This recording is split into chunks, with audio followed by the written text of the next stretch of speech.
ঢাকা ১৬ এই মাটি শুধু ভোটের মাঠ না, এই মাটি আবেগের, এই মাটি লড়াইয়ের।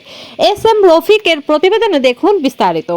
এই মাটি সত্যের পক্ষে দাঁড়ানোর ইতিহাস, আর সেই ইতিহাসের মাঝে দৃপ্ত কণ্ঠে কথা বলেন একজন সাহসী মানুষ, জাতীয় ফুটবল দলের সাবেক অধিনায়ক, জনতার নেতা আমিনুল হক।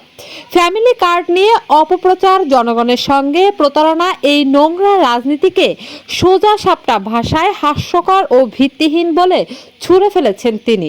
আমিনুল হকের প্রশ্নটা খুব সাধারণ কিন্তু ভীষণ কঠিন। যদি জনগণের ওপর বিশ্বাস থাকে তবে কেন রাতের অন্ধকারে বোরকা পরে ঘরে ঘরে টাকা বিলাতে হয়? এই প্রশ্ন শুধু প্রশ্ন নয়, এটা অপপ্রচারকারীদের মুখে একটা চপেটাঘাত। আর আমিনুল হক কথা বলেন শুধু মুখে নয়, প্রমাণ সহ কথা বলেন। বোরকা পরে টাকা বিলানোর সময় দুজনকে হাতে নাতে ধরে পুলিশে দেওয়া হয়েছে। মিরপুর ডিওএইচএস থেকে ভোট কেনার টাকার তথ্য আইন শৃঙ্খলা বাহিনীর হাতে তুলে দেওয়া হয়েছে। এই সাহস আসে কোথা থেকে?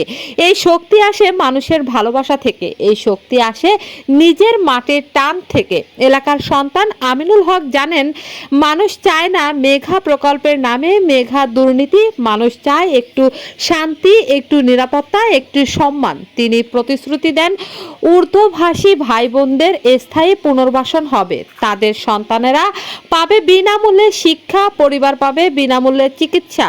জলাবদ্ধতা, বেকারত্ব, অবহেলা আর না। সমস্যার রাজনীতি নয়, সমাধানের রাজনীতি চান আমিনুল হক।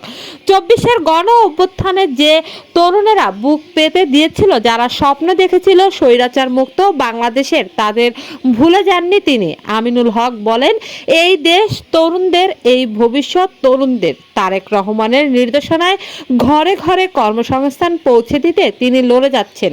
শেষে তিনি শুধু ভোট চাননি, তিনি স্বপ্ন দেখিয়েছেন একটি মানবিক, শান্তিপূর্ণ বাংলাদেশ। আগামী ১২ই ফেব্রুয়ারি ভোট দিন উন্নয়নের পক্ষে, ভোট দিন সাহসের পক্ষে, ভোট দিন সত্যের পক্ষে।